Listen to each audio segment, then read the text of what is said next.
Está, ya Buenas estamos. tardes, ¿qué tal? Ingeniero Darwin Cosio, muy buenas tardes.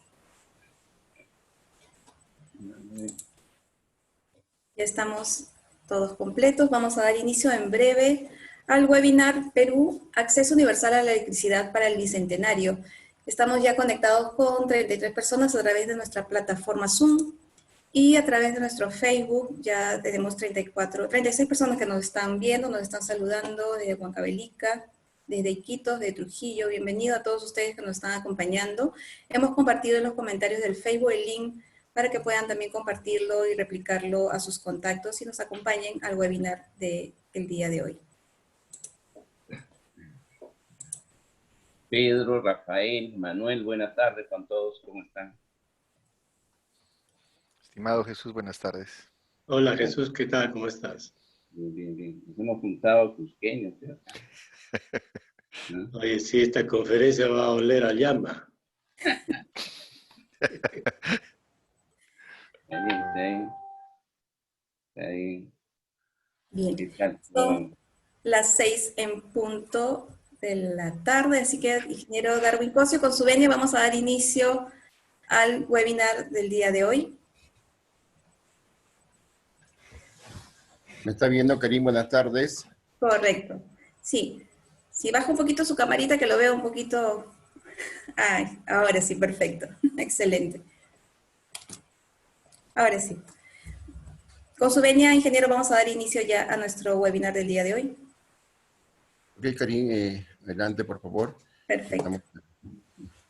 Gracias. Bien. Muy buenas tardes con todos, siendo las 18 horas, 6 en punto de la tarde de hoy, viernes 21 de agosto, daremos inicio al webinar Perú, Acceso Universal a la Electricidad para el Bicentenario. Este webinar es organizado por el Consejo Nacional del Colegio de Ingenieros del Perú y del Instituto de Estudios Profesionales de Ingeniería, IEPI Consejo Nacional. En nombre del decano nacional, el ingeniero Carlos Herrera Descalzi, le damos la bienvenida a esta conferencia. Saludamos la presencia de nuestros invitados del día de hoy. Nos acompaña el ingeniero Darwin Cosio Mesa, prosecretario nacional y presidente del IEPI Consejo Nacional. Bienvenido, ingeniero, ¿cómo está? Gracias por acompañarnos.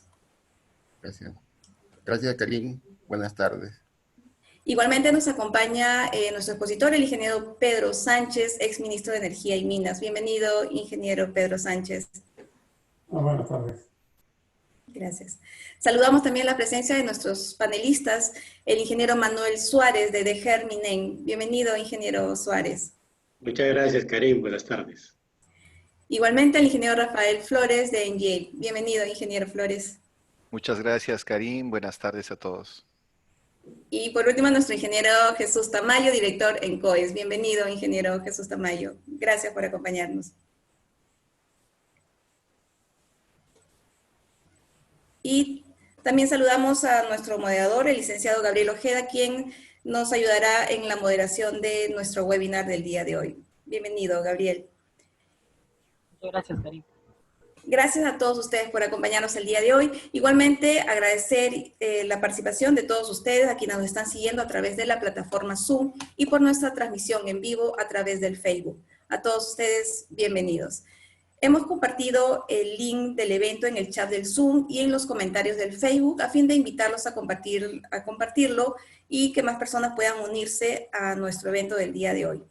Antes de dar inicio a la conferencia, pido su atención para presentarles un video informativo.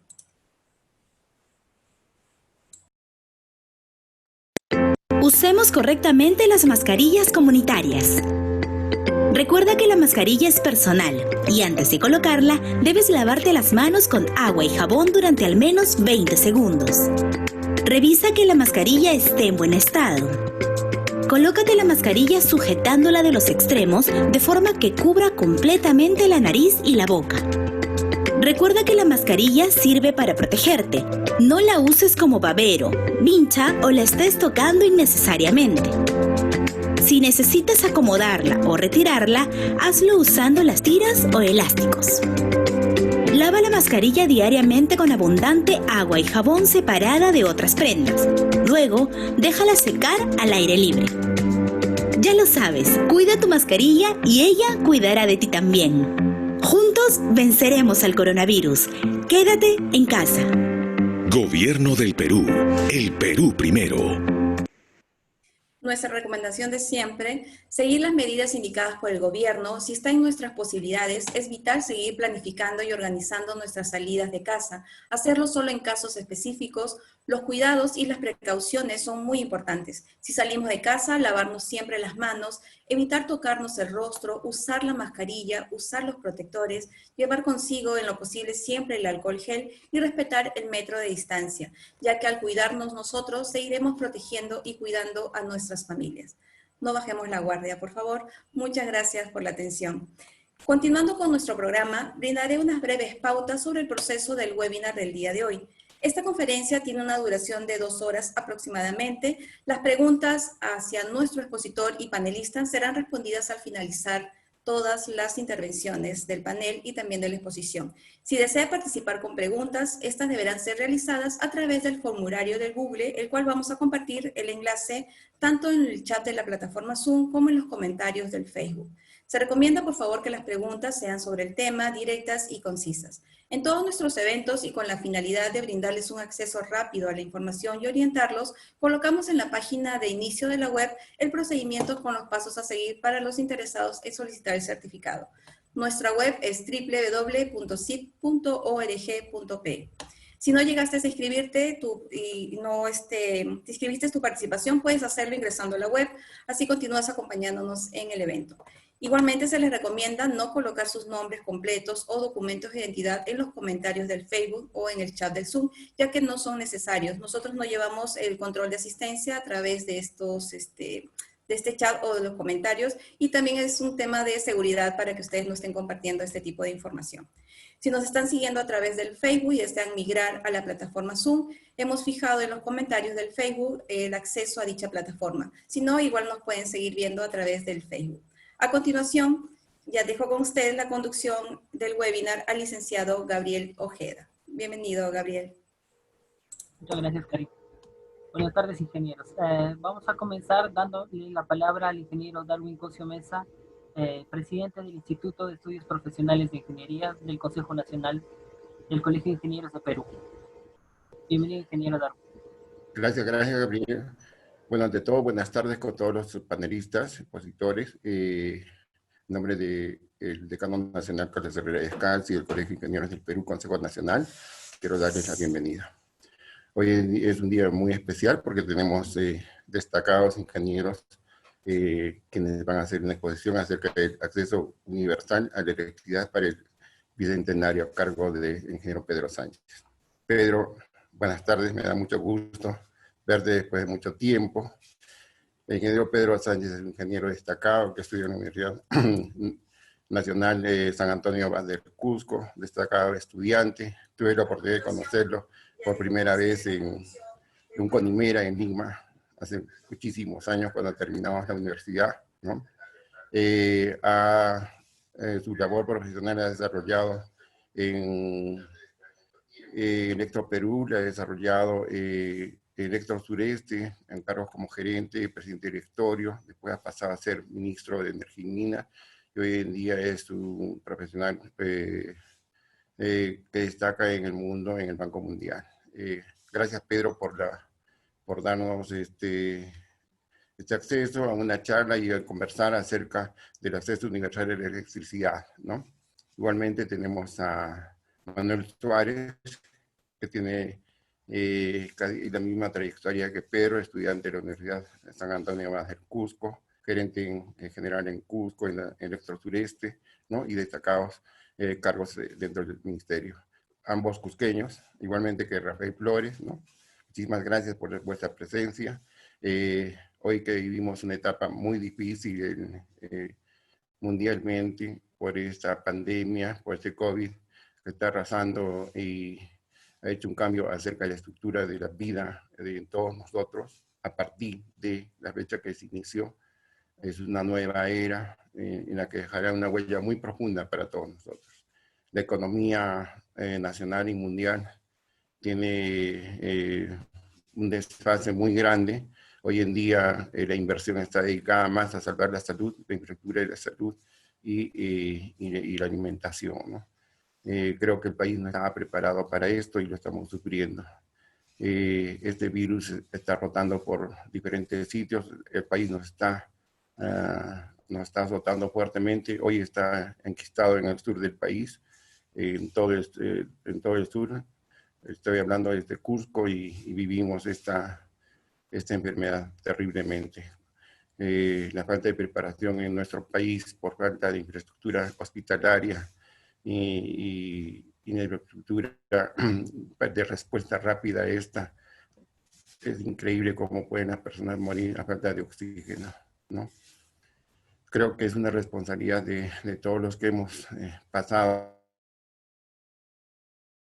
un tiempo y tenemos la experiencia necesaria en la vida de dar las pautas necesarias para que el gobierno tome las medidas urgentes como para que pueda salvar las vidas de las personas de la mejor forma posible. Más que nada, Jesús Roberto Tamayo, también del Cusco, ¿no? Destacado profesional.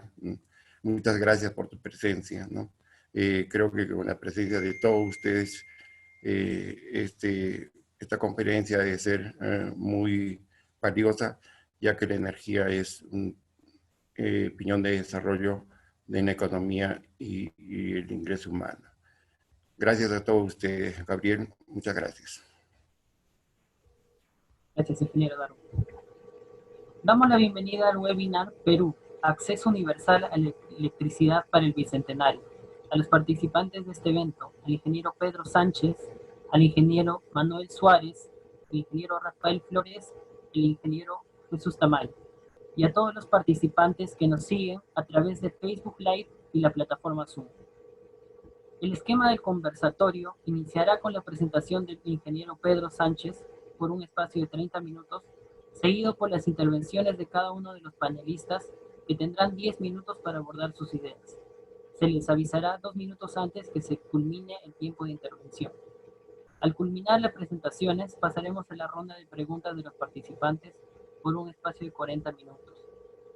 Dicho esto, pasaré a presentar a nuestro expositor. El ingeniero Pedro Sánchez es ingeniero electricista, graduado en la Universidad Nacional de San Antonio Abad de Cusco. Tiene además una maestría en Administración de Negocios en la ESAN y otra en Política Internacional en la George Washington University de Estados Unidos. Profesional con amplia experiencia en el sector eléctrico peruano e internacional. Actualmente labora en la práctica global de energía del Banco Mundial en Washington, D.C. En el Perú ha sido ministro de Energía y Minas y anteriormente lideró la reforma del sector eléctrico que incluyó la preparación del marco regulatorio y la privatización de las empresas. En otros países ha asesorado a los gobiernos de Bolivia, Panamá, México, Argentina, India, Nigeria, Sudáfrica, etc. en temas vinculados a los sistemas regulatorios y promoción de inversiones privadas en energías renovables y transmisión de electricidad. Bienvenido, ingeniero Pedro.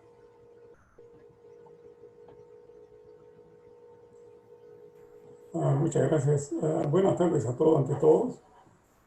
Y un saludo especial a Darwin, a quien no veía hace mucho tiempo. Y creo que este panel, sin proponernos, ha resultado un panel de cusqueños, una cosa que me alegra sobremanera.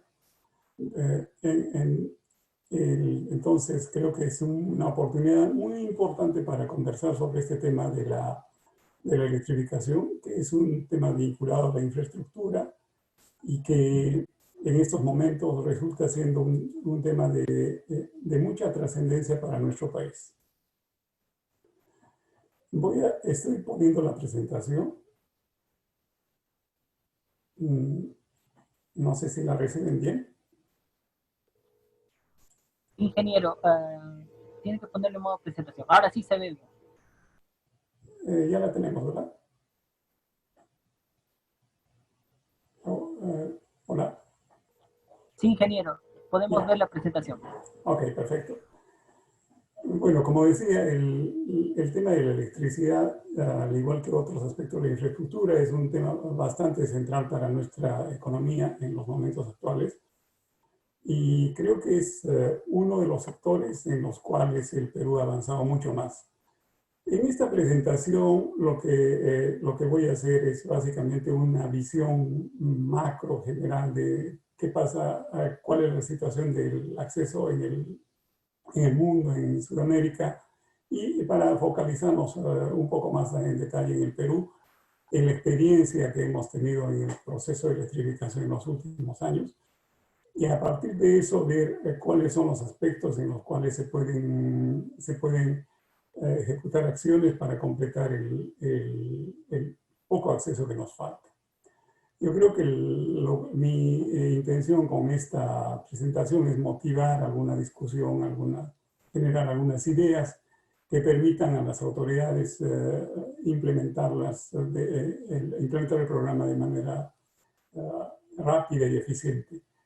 En este punto, yo creo que quiero dar un especial agradecimiento al ingeniero Manuel Suárez, que es el director de electrificación rural del Ministerio, que ha aceptado participar en esta reunión, y quien creo que tendrá la posibilidad de hacernos algún alcance respecto a los temas que pueda yo presentar desde una perspectiva más macro. Igualmente le pedí al ingeniero Rafael Flores, que ha venido trabajando en este tema, con quien justamente escribimos un paper que se presentó en una conferencia de la IEEE en Brasil el año pasado.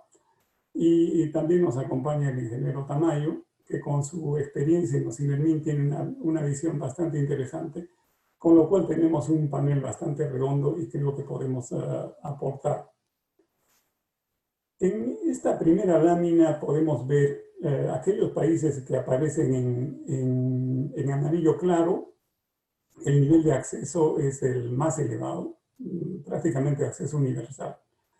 En este mapa que es preparado por un consultor internacional que se llama Visual Capitalist, aparece el Perú también en una posición de casi 96%, que ya se considera casi acceso universal. Y entonces aquí el drama, como se puede ver, es en la región de África.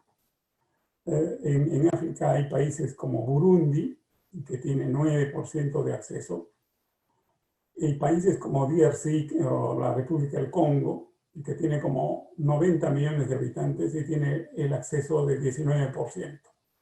Entonces, comparado a esas realidades, el Perú tiene un acceso pues, absolutamente superior, cercano al universal, como lo hemos señalado. Entonces, sin embargo, hay todavía, como lo veremos más adelante, un grupo de peruanos que no tienen ese acceso y para quienes debemos hacer los esfuerzos para que los tengan. En números, esos son los niveles de acceso. A nivel del mundo, el acceso es 97%. En el sector urbano y en el sector rural, 82%, con un total agregado de 90%. Eso nos indica que todavía un 10% de la población del mundo no tiene electricidad. Y si comparamos África con Latinoamérica, el acceso en Latinoamérica es casi 98%, prácticamente es el doble lo que tiene África. Y menciono África porque muy continuamente tenemos la tendencia de decir que estamos en esos niveles y definitivamente, al menos en los temas de infraestructura como de acceso a la electricidad, la región nuestra y el Perú están en una situación bastante distinta. En el tema de América Latina, el nivel, como se puede ver, prácticamente a nivel urbano, el promedio casi da de 100%, en el rural de 93% y el promedio es 98%. En el caso del Perú es 99%, 82% en el rural y 95% a nivel agregado. Entonces, en el mundo hay 727 personas que no tienen todavía acceso a la electricidad. 10.7 millones de ellos en Latinoamérica y 1.55 en el Perú. Creo que a estas alturas el cubrir este acceso se convierte en una tarea primordial para no solamente el acceso en sí, sino para promover educación, salud, comunicaciones, etcétera, que son esenciales para el desarrollo sostenible. Este es el mapa de Latinoamérica que ya se muestra para el año 2018. Y lo que se nota es que entre los países grandes estamos un poco rezagados. Hasta Bolivia está ligeramente algunos centésimos por encima de nosotros, lo cual nos compromete a seguir, a dar el paso final que nos permita llegar a un acceso superior. ¿Qué hemos realizado? Creo que esa es una sección que tiene importancia porque vale la pena en estos tiempos en que se dice qué se ha hecho en el pasado, que en los 200 años, creo que se ha hecho y se ha hecho bastante. En general, en este cuadro quiero presentar el tema de responsabilidades y algunos criterios, algunos elementos básicos de cómo ocurre el proceso de electrificación.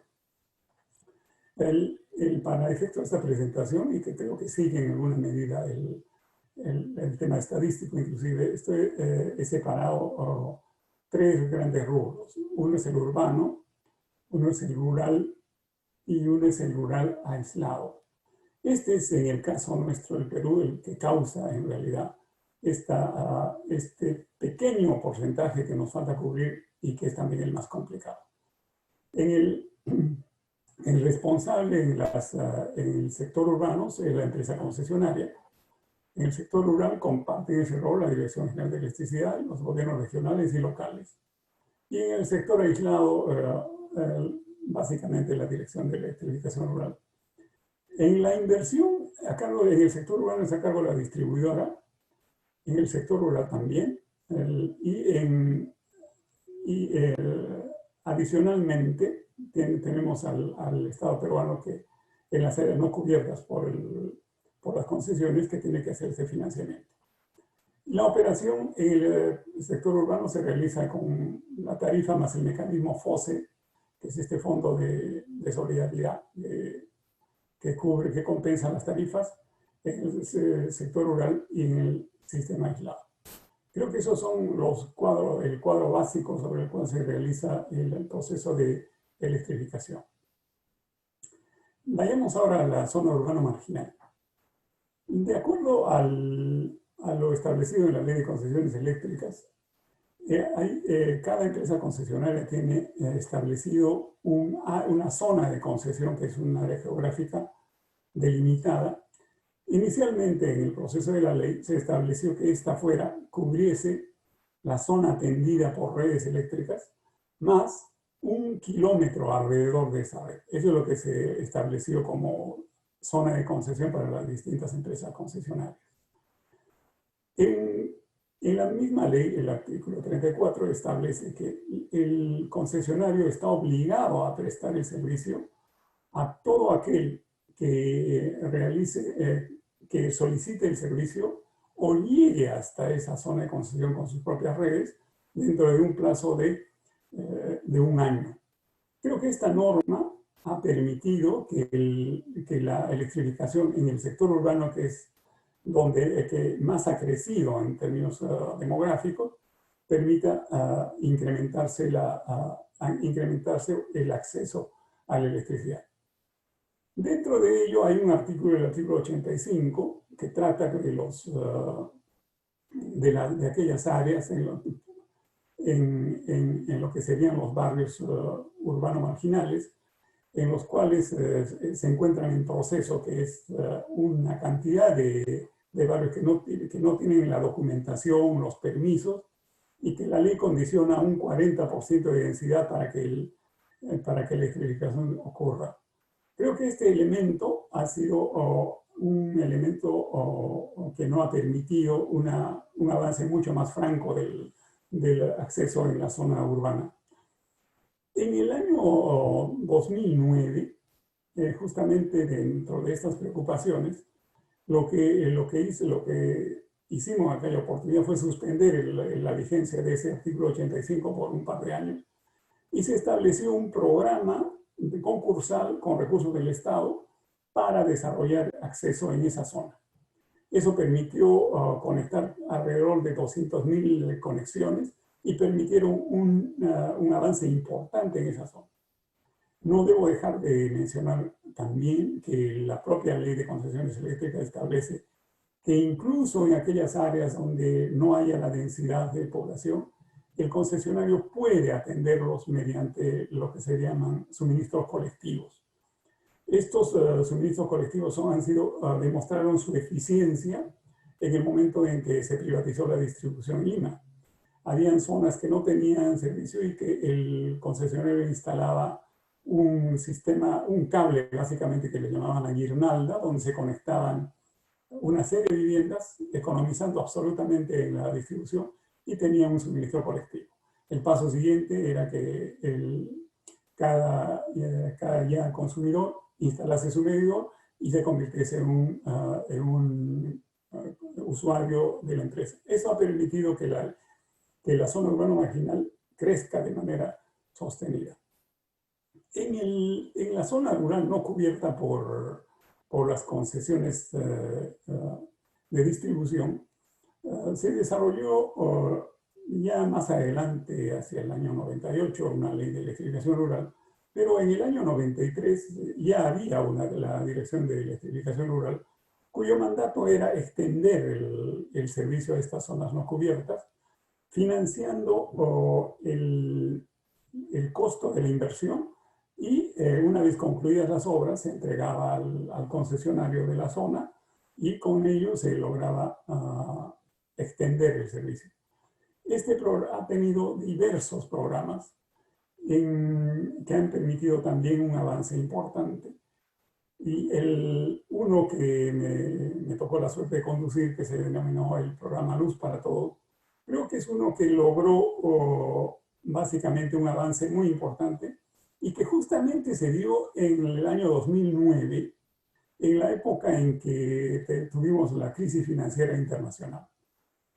En aquel año, a raíz de la caída de la inversión privada, el Estado tenía que desarrollar un programa de fortalecer la inversión pública, con un programa anticíclico que se denominaba, y nos permitió contar con recursos muy importantes para desarrollar el programa. La ventaja que tuvimos es que en aquella época había una serie de estudios básicos, programas de viabilidad que se habían desarrollado para una gran cantidad de proyectos, y entonces logramos desarrollar esos proyectos bajo un concepto que fue nuevo en aquella época. Hasta aquel entonces la dirección desarrollaba proyectos pequeños de manera independiente. El primer proyecto cuando asumí el ministerio, el proyecto que llamé al director de electricidad y me explicó que el proyecto que se estaba implementando era el último que se había ubicado, era uno de 5 millones de soles. Y me contó que además que en ese proceso de selección habían participado 16 empresas, todas con el mismo monto, el mínimo que permitía la ley, y que todavía no habían firmado el contrato porque el contratista no tenía para la carta fianza. El programa Luz para Todos tuvo la visión de agrupar en paquetes de contratación del orden de 100 millones de soles más o menos, y se lograron establecer 16 paquetes que permitieron hacer la diferencia, como veremos más adelante con números. Este modelo creo que ha llegado a cubrir ese aspecto que faltaba. Finalmente, en el tema de la electrificación rural aislada, también han habido una serie de esfuerzos para dotar de energía mediante elementos, mediante tecnología renovable, lo que se llamaban las linternas o los paneles solares, que el ministerio compraba en paquete y se entregaba. De esto estamos hablando de hace 12 años y la tecnología ha avanzado muchísimo. El año 2014 el ministerio implementó este programa Off-Grid que apuntaba a darle suministro a 500.000 viviendas. Un programa que en el diseño tenía muy ambicioso y que ha logrado conectar a los 194.000 y que creo que es el tema donde vamos a tener que concentrarnos ahora en esta discusión. El programa Off-Grid, como dije, se adjudicó en una subasta competitiva se involucra o suministra 194.000 suministros. La operación la realiza el operador privado como generador y la comercialización se entrega a las empresas distribuidoras. Se financia en 80% con aporte del FOSE y tomó cierto plazo el aplicar. Creo que las experiencias que se recogen de esta implementación tienen que aplicarse ahora para lo que viene, porque las condiciones de esta área aislada rural requieren un tratamiento distinto a cualquier otro que se ha venido llevando hasta el momento. En términos de inversión de los últimos años, el gobierno nacional a través del ministerio ha venido invirtiendo alrededor de 751 millones de dólares y los gobiernos, el gobierno nacional y regional, regional y local, alrededor de 91 millones de dólares. Un aspecto que aparece muy claro en esto es que el costo promedio de las conexiones, en la medida en que las áreas a donde se van adjudicando son mucho más dispersas, el costo por conexión se va elevando de manera bastante importante. Yo quisiera mencionar aquí que incluso la viabilidad de los proyectos está sujeta a un cierto techo en cuanto al costo de conexión. En esta misma parte de las anécdotas, en el año 2010, ya habíamos licitado prácticamente todos los proyectos que tenía la de GER. Entonces hicimos una convocatoria, publicamos un aviso en el periódico e invitamos a los gobiernos regionales y locales que tuvieran proyectos con viabilidad, que no nos entregaran, que nosotros lo podíamos financiar e implementar. Habíamos armado un par de paquetes, uno de 90 y otro de 100 millones. Y en ese momento, el Ministerio de Economía, en su proceso de revisión, encontró que al haber un cambio de la unidad ejecutora, podía evaluar la viabilidad. Y la noticia era que nuestros paquetes se habían convertido de 190 en 30 y 28. Entonces hicimos una reunión con la gente del MEF y no fue posible convencerlos de que cambiaran esos criterios, que eran bastante rígidos en la época. Entonces tuvimos que, obviamente habíamos hecho la licitación, habíamos hecho todo ese trabajo y algo que me queda de la conversación era que, o sea que estos peruanos vulnerables no tienen, por esta característica, no tienen el derecho a tener la energía eléctrica. Con este discurso terminamos el tema en una discusión a nivel del Consejo de Ministros y finalmente el proyecto se realizó. Entonces ahora este costo de conexión se convierte en un elemento, en uno de lo que sería una barrera para seguir avanzando. Y en el sistema off-grid hay unas cifras que obtuve de la página de Ocinermin que nos muestra unos números bastante complicados. En el sistema off-grid lo que ocurre es que el concesionario provee el suministro, provee el equipo, que es un equipo solar para el hogar de 80 vatios, y está comprometido a mantenerlo durante los 15 años. La parte comercial, como dijimos antes, lo realiza la concesionaria local. En esta situación, en esta indefinición, en el tema financiero, hay un aspecto que resulta bastante complicado. En la gráfica podemos ver que lo que cuesta el suministro del grupo en la tarifa BT8, que es más o menos de unos 8 kWh por mes, en promedio para estos 4 sectores. En la costa, proveer el servicio con esa tecnología cuesta $16. Y el usuario en Lima el usuario paga 3.2, la barra del medio. toda la diferencia la paga el FOSE. Aún así, el monto que paga el usuario con este servicio, en el caso de la costa es de 3.2 contra casi es el doble.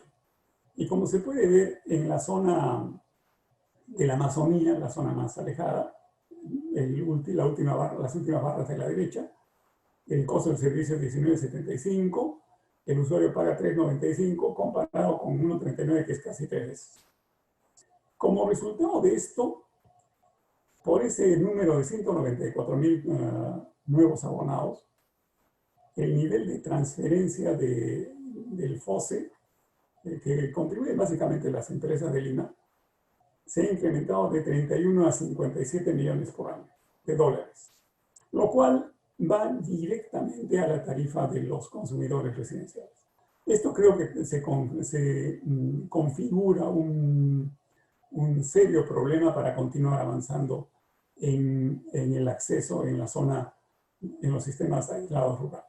Creo que hay que poner el ojo a esto y creo que habrá que encontrar algunas soluciones. Esto es lo avanzado en números. Ubiquémonos en el año 2005, por favor. Si bien los números del acceso en la zona rural era aquí me parece que hay un tema que tengo con la barra negra, pero veamos, el rural tenía, en el año 2005, tenía 25% de acceso. 25% de los ciudadanos que viven en la zona rural tenían, solo 25 tenían acceso a electricidad y 77 en la zona urbana. Vean lo que ocurrió el año 2010 por la aplicación del programa Luz para Todos. El acceso en la zona rural se duplicó y en la zona en la urbana se fue a 88%. En el año, ya en el año vigente, tenemos un acceso de 95% y el acceso rural está en 82%. Esa es nuestra, donde el acceso urbano es 99% y el acceso rural 82% con un agregado de 95.4%. Importantísimo avance que nos lleva a señalar que el país ha avanzado de manera importante. Pero no dejemos de mencionar que el año 95 nuestro nivel de acceso era absolutamente una vergüenza. Y que creo que el trabajo que se realizó desde entonces, sostenido hasta ahora, ha permitido sacarnos a y ponernos en la liga de los que estamos cerca del acceso universal. El reto actual, en la visión que se señala en la página de la DG es que para el año 2023 podamos alcanzar un 98%, lo cual es un anuncio positivo. Creo que hay retos importantes que habrá que enfrentar, pero avanzando con esa meta podríamos llegar a esos niveles de manera cómoda, me parece.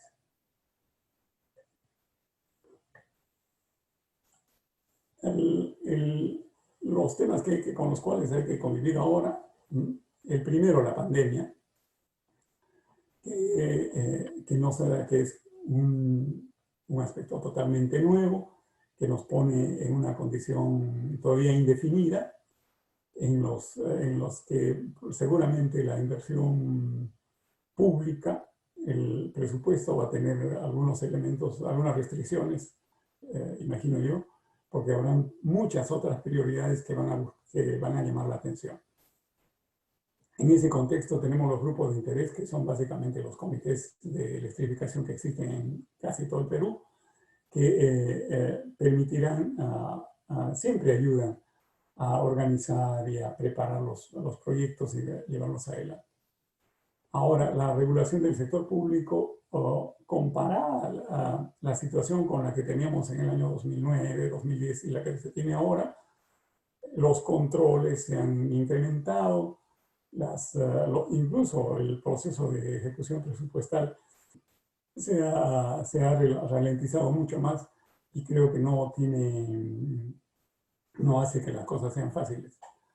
Y por el otro lado, el entorno político preelectoral también impacta en este proceso de expansión de manera sustancial. Entre las barreras socioeconómicas, creo que es importante ver desde otra perspectiva el tema de la pobreza. En el tema de acceso a la electricidad, en el cuadro de la izquierda, la barra más oscura corresponde al pobre extremo, más o menos el 7% de la población del Perú. En el año 2007 tenía el 42% tenía acceso a electricidad. Al año 2018, ese nivel es 76%, lo cual es una noticia que al menos en lo personal me da mucha alegría, mucha satisfacción. Y en el cuadro de la derecha tenemos que el consumo de velas del año 2017, que era el 33%, se ha reducido en una tercera parte. Estos avances tan importantes que se lograron en este proceso, obviamente serán afectados por la pandemia seguramente, pero trabajando como siempre lo hemos hecho los peruanos, estoy seguro que podremos revertir esta situación y mantener esta tendencia positiva. Otro elemento central dentro de las barreras físicas es la dispersión geográfica. De acuerdo a los números que nos da el INEI, 61.405 de los 180.000 que tiene el Perú albergan al 2.5% de la población, que son más o menos 11 habitantes por cada centro poblado y que son más o menos 3 viviendas. Y estos en su mayoría están ubicados en la zona de la sierra y en la zona de la selva. Una población absolutamente dispersa, a veces, en muchos casos, gente que tiene una casa ubicada en cierto punto y que lo habita estacionalmente por el pastoreo y por otras actividades. Y otro elemento, obviamente, es el acceso vehicular, que hace muy difícil implementar proyectos en estas zonas. El tema del sostenimiento. El FOSE pre-programa Off-Grid estas transacciones eran de 36 millones y, como he dicho, alcanzan 31. Entonces, es difícil mantener un esquema en el cual el FOSE siga absorbiendo más transferencias, porque lo que haría es que la tarifa suba a los consumidores contribuyentes y que genere un rechazo. Y en esta etapa en la que vamos a vivir, eso sería un problema muy difícil de manejar. El Fondo Nacional de Electrificación tiene recursos dedicados, que es más o menos el 4% de las utilidades de las empresas eléctricas públicas y un 2 por mil del megavatio facturado. Estos recursos son no son permanentes de momento y permiten tener algunos recursos, como se denominan, propios en el léxico de la actividad o del sector público, pero por lo cual hay que utilizarlos de manera eficiente para lograr la mayor cobertura. Los ejes de intervención a futuro obviamente estarían bajo las premisas. En el sector urbano marginal no hay que permitir que el nivel de ingreso o nivel de acceso se reduzca. Entonces, a través del artículo 34 de la Ley de Concesiones que permite, que obliga al concesionario a dar servicio en esa zona y con algún trabajo que se tenga que hacer dentro de los 95, se puede mantener ese nivel. En el sector rural hay muchos proyectos en marcha, en los cuales hay redes primarias y secundarias en extensión, que también tendrían que concluirse. Y en el sector disperso queda optimizar el modelo de intervención. Estas son las áreas en el sector urbano marginal. Hay como 65.000 hogares. En el sector rural, 163.000. Y en el rural disperso, 273.000. Estamos hablando más o menos de 500.000 de conexiones. En la zona urbana marginal, como dije, repito, el artículo 85 que lo condiciona, se puede superar con un programa concursal similar al decreto de urgencia que mencioné, es el 116 del 2009. Se puede densificar con un programa concursal como aquel que se hizo en ese momento. Y en un par de años se puede lograr ese acceso al 100% en la zona urbana marginal. En la zona rural, los sistemas eléctricos rurales por integración de red podrían continuar a cargo de los gobiernos regionales y locales, de tal manera que también se descentralice la inversión. La DGE puede continuar y concluir sus proyectos de marcha. Son 162.000 conexiones que se necesitan. La inversión puede ser de 436 millones a los costos actuales. Y en un plazo de 4 o 5 años se puede alcanzar este acceso. Y la zona dispersa tiene la ley de electrificación rural. Hay zonas dentro de estas comunidades donde se pueden aplicar lo que se llaman las microredes, las mini-grid, que son muy populares en África, en Asia, para tratar este tema de pequeños bolsones de población aislados que no pueden ser conectados por red. Se propicia la participación de las comunidades y se pueden aplicar sistemas individuales de acuerdo a las necesidades. A estas alturas creo que es importantísimo evaluar si ya conviene simplemente financiar el equipo, entregar el equipo a las comunidades y a los ciudadanos con un monitoreo satelital. Y creo en temas de costos esto podría ser bastante eficiente. Solamente recordando que hoy día en el programa Off-Grid que se tiene en curso, anualmente se pagan $136 por conexión, que da básicamente para comprar un equipo y entregarlo sin retorno. La inversión son 140 millones y eso se puede implementar en 2 años. Entonces, creo que aquí mis reflexiones finales, pensando en el centenario, o en el bicentenario, creo que por las barreras que hemos mencionado antes, esto nos va a demorar un poco más, pero tenemos todas las condiciones de alcanzarlo si emprendemos un programa bastante realista, bastante optimizado y sobre todo con convicción. Es importante evaluar algunas medidas para no retroceder lo avanzado en las áreas urbanas marginales. En el año 2015, por ejemplo, se dio una revisión de la Ley de Concesiones Eléctricas. En mi tiempo tenía un proyecto para derogar ese artículo, simplemente, y no lo pudimos hacer porque había mucha oposición tanto de los concesionarios e incluso el regulador tenía una posición discrepante. En el área rural, como señalamos, los gobiernos locales y regionales tienen que completar esas obras y la DGR se tiene que concentrar en la zona rural dispersa. Se requiere, obviamente, voluntad política para alcanzar estos resultados. Muchas gracias por su atención y creo que ahora vamos a tener una contribución interesante en nuestros panelistas desde sus dispersas perspectivas. Gracias otra vez. Muchas gracias, ingeniero Pedro. A continuación tenemos la intervención del ingeniero Manuel Suárez. El ingeniero Manuel Suárez Mendoza es actual director de electrificación rural del Ministerio de Energía y Minas. Profesional de la ingeniería eléctrica con más de 30 años de experiencia profesional en los campos de ingeniería y las telecomunicaciones a nivel nacional e internacional. Ha sido presidente y miembro del directorio en diversas empresas públicas y privadas del sector eléctrico y se ha desempeñado como gerente general en empresas del sector eléctrico. También se desempeñó como director general de electricidad y asesor del despacho ministerial en el Ministerio de Energía y Minas. Fue gerente de fiscalización en OCIPTEL y director de proyectos en Proinversión. Bienvenido, ingeniero Manuel.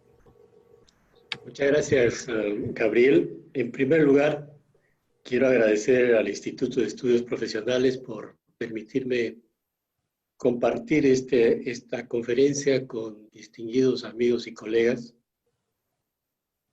Saludo la presentación excelente del ingeniero Pedro Sánchez. Viniendo de él, creo que no se podía esperar otra cosa.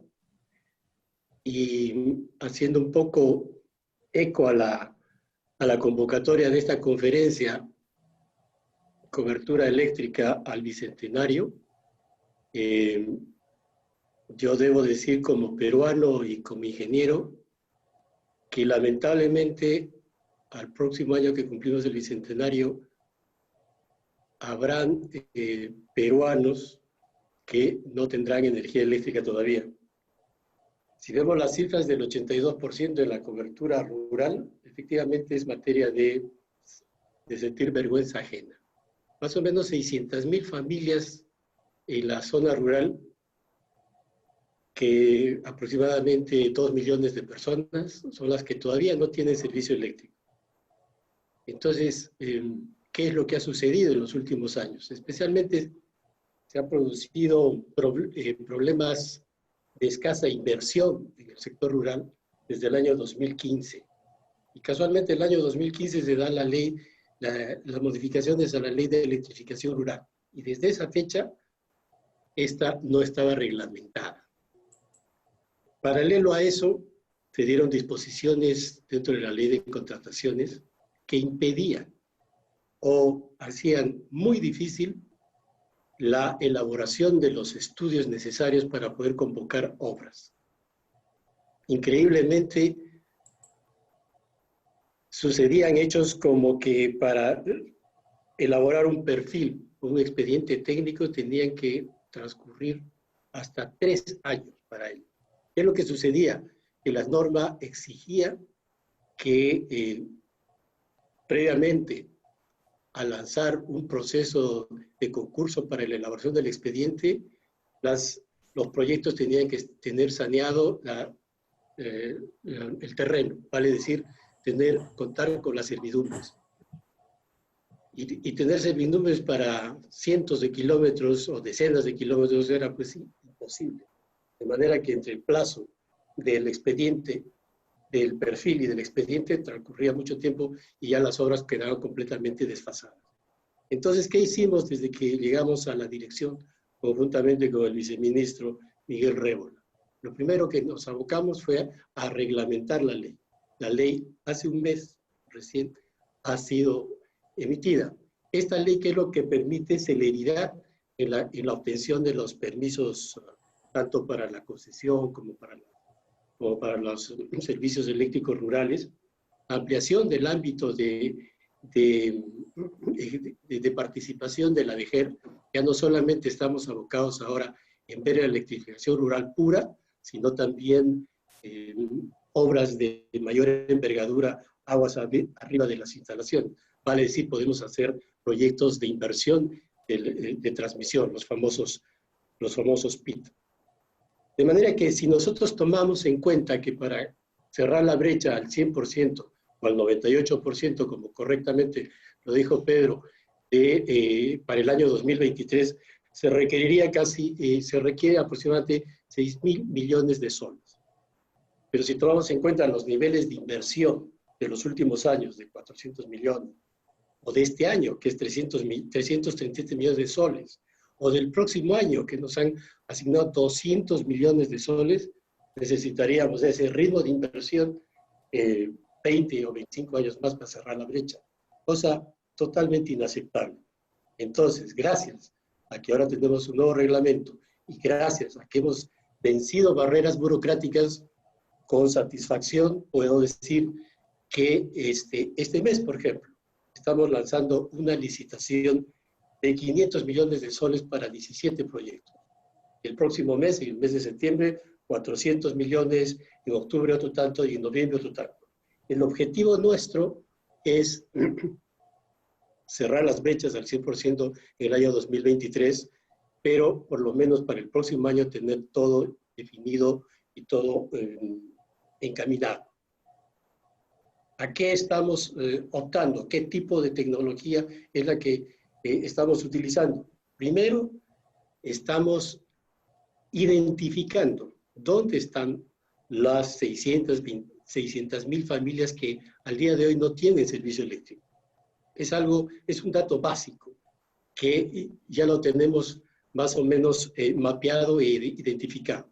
Teniendo esta información, optamos por extender las redes hasta donde técnica y económicamente se pueda, optar por las opciones que ha mencionado Pedro de las mini-grids, especialmente con sistemas solares en la selva, especialmente en todo lo que es la Amazonía, y replicar el proyecto de paneles fotovoltaicos.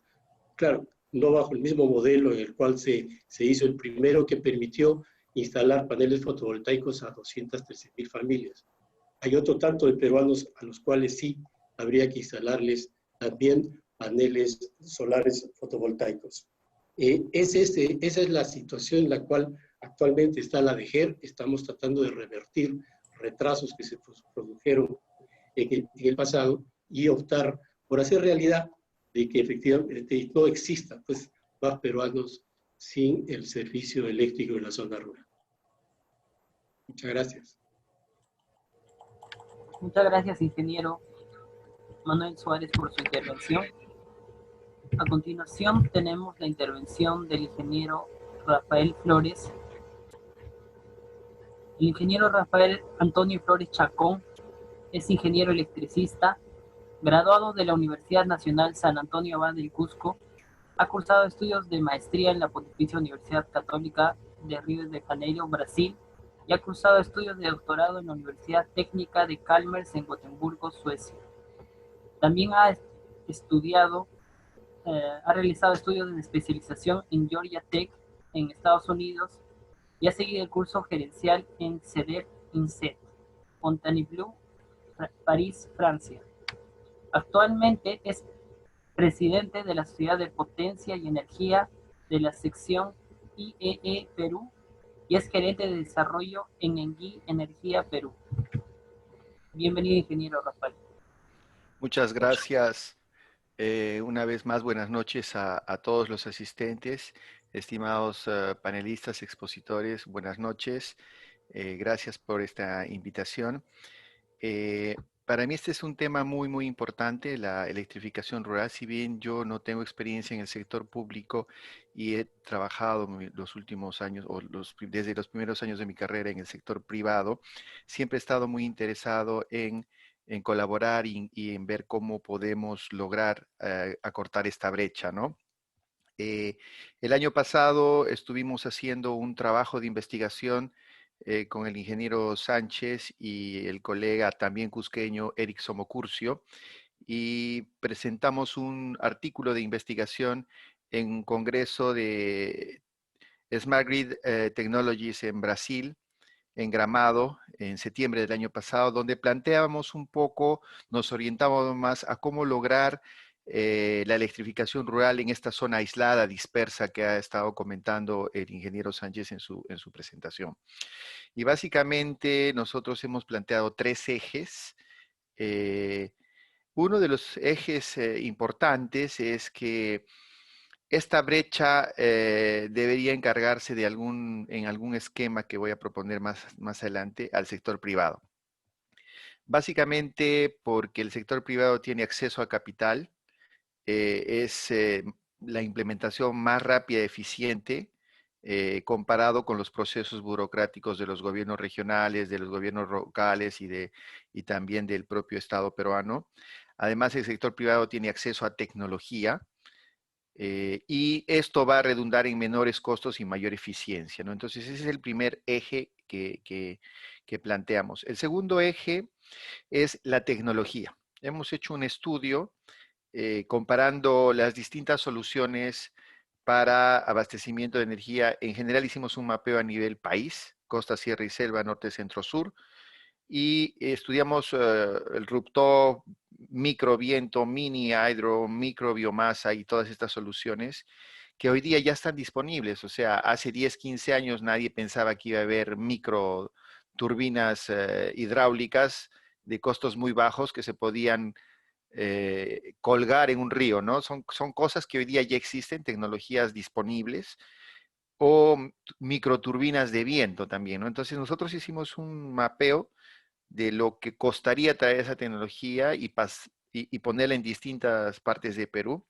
Y básicamente lo que nos decía este estudio es, tenemos que hacer microredes, o sea, estas zonas aisladas dispersas no pueden seguir siendo dispersas porque esa dispersión es difícil de atender y tenemos que trabajar con los líderes de esas comunidades para hacer microredes.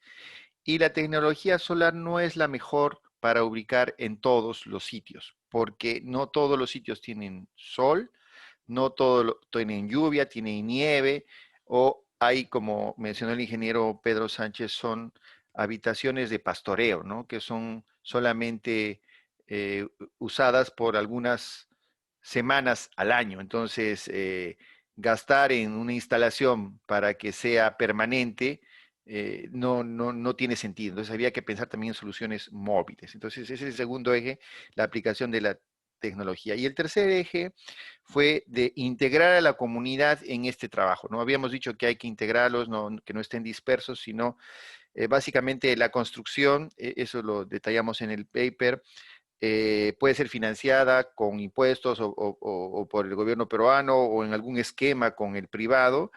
La comunidad interviene para la construcción, cosa que ellos se involucran en el desplegamiento de esta tecnología bajo la dirección del privado, y para la operación y mantenimiento de todo esto se involucra también a la comunidad, cosa que los haces parte de la solución y no estamos regalándole el pan para después volverle a regalar otro pan, ¿no? Lo importante es enseñarle a que valore lo que se le está dando, ¿no? Entonces, y el esquema, también el último eje que vimos es que, como lo ha mencionado también el ingeniero Suárez en nuestro artículo, ya explorábamos justamente herramientas geoespaciales y georreferenciadas para ubicar bien la demanda, ¿no? Esta información, qué bueno que lo estén haciendo.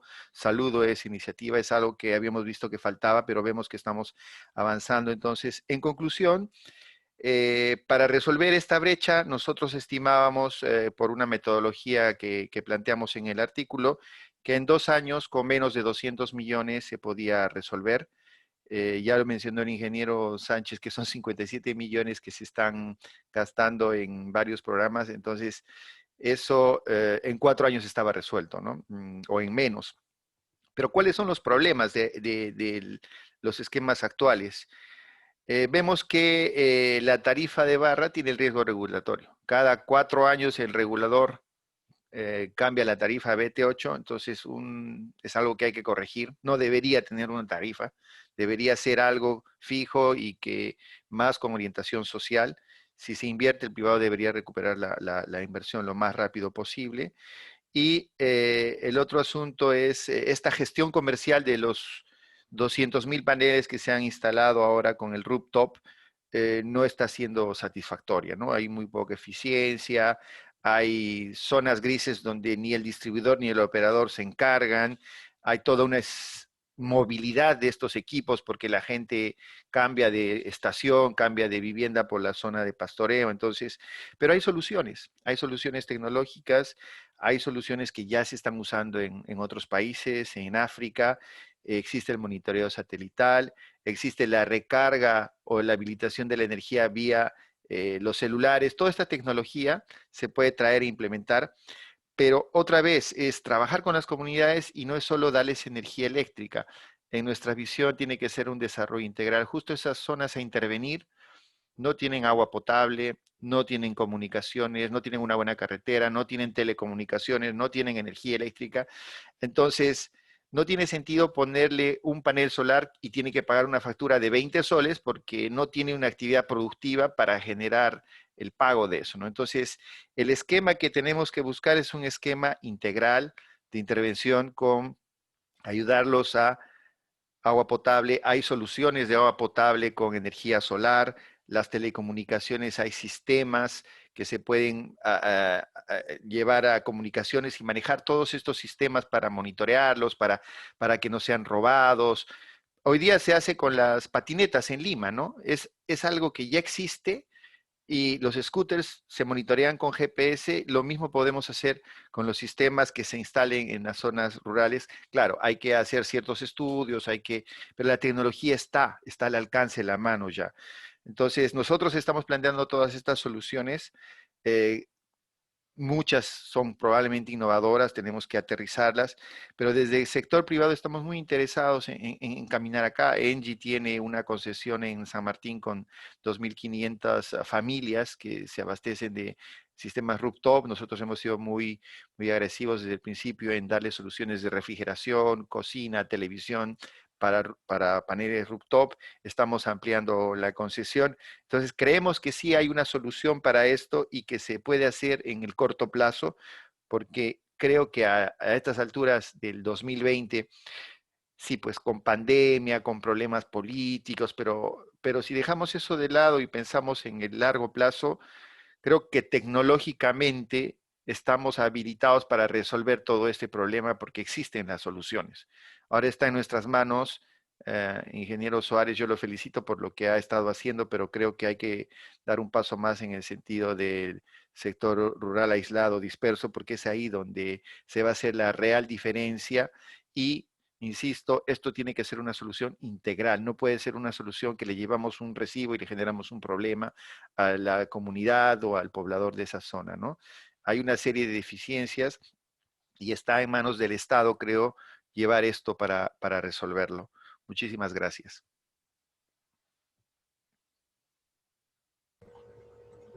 Muchas gracias, ingeniero Rafael Flores. A continuación, daremos pase al ingeniero Jesús Tamayo Pacheco. El ingeniero Jesús Tamayo Pacheco es director en el Comité de Operación Económica del Sistema Interconectado Nacional, COES. Expresidente del Consejo Directivo de OCINERMIN en el periodo 2012-2017. Miembro del Consejo Directivo de OCITRAN en el periodo 2007-2013. Director protesorero en ejercicio del Consejo Departamental de Lima del CIP. Presidente en ejercicio de la Comisión de Seguridad Energética del Consejo Departamental de Lima del Colegio de Ingenieros del Perú. Ejecutivo senior, ingeniero mecánico electricista por la Universidad Nacional de Ingeniería, egresado de la Maestría de Regulación de Servicios Públicos de la Pontificia Universidad Católica del Perú y posee un diplomado en Administración de Negocios por la ESAM. Tiene amplio conocimiento de la regulación económica y social en los subsectores electricidad, hidrocarburos líquidos, gas natural e infraestructura de transporte por carretera, ferrocarriles, puertos y aeropuertos. Cuenta con más de 15 años ocupando cargos de gerencia en áreas operacionales y en la gerencia general a cargo de un proyecto de gran envergadura como el Metro de Lima. Bienvenido, ingeniero Jesús. Bueno, muchas gracias. Un saludo al expositor, ingeniero Pedro Sánchez, y a los distinguidos panelistas, así como mi agradecimiento a los organizadores. Felicitaciones por haber organizado este convocatorio, este conversatorio, y también un saludo pues a todos los asistentes que nos escuchan atentamente, ¿no? Hemos hablado tanto el presentador, el expositor, como los panelistas se han tratado del tema, cómo continuar con la expansión del sistema, cómo llegar a más peruanos. Estamos tratando a los peruanos que están ya en la última milla, y entonces, y en las zonas más alejadas, entonces cada vez es más costoso llegar a ellos. Se ha hecho un gran esfuerzo, creo, como nos ha mostrado el ingeniero Sánchez, que se dio un salto inmenso en lo que es electrificación rural, pero hemos llegado a un lugar que no hemos avanzado más. El último esfuerzo grande que se ha hecho es a través de estos paneles solares, que efectivamente se programó 500.000 paneles, pero en realidad eso era, la licitación era por 150.000 y tenía la posibilidad de contratista de ampliar hasta 500.000. Esos 500.000 no existían, no fueron identificados. El contratista los fue a buscar y no encontró más que esos 190.000 que actualmente se han hecho, ¿no? Entonces creo que hay que empezar por eso, tener una buena información. Nos ha comentado el ingeniero Suárez que lo están haciendo, están identificando, Y el otro tema, creo que también es dentro de esas cifras que hemos hablado de electrificación, del alcance, los porcentajes de cobertura, hay alguna cifra escondida, que son aquellos usuarios que cuentan con un servicio de electricidad por 2 horas al día o 3 horas al día, y que son contados ahí como si fuesen ya con electrificación, como si fuésemos los que estamos en la ciudad, en las áreas urbanas, digamos, marginales, donde sí hay ese servicio. Pero a nivel rural no, hay una serie de pueblos que tienen servicios por horas. Entonces, ese es otro gran campo donde también tenemos que ir, ¿no?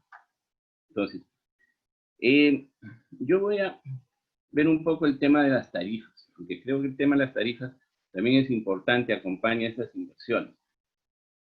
A lo largo de la ley de concesiones estableció que debía establecerse a través de una empresa modelo eficiente, determinar el BAD, ¿no?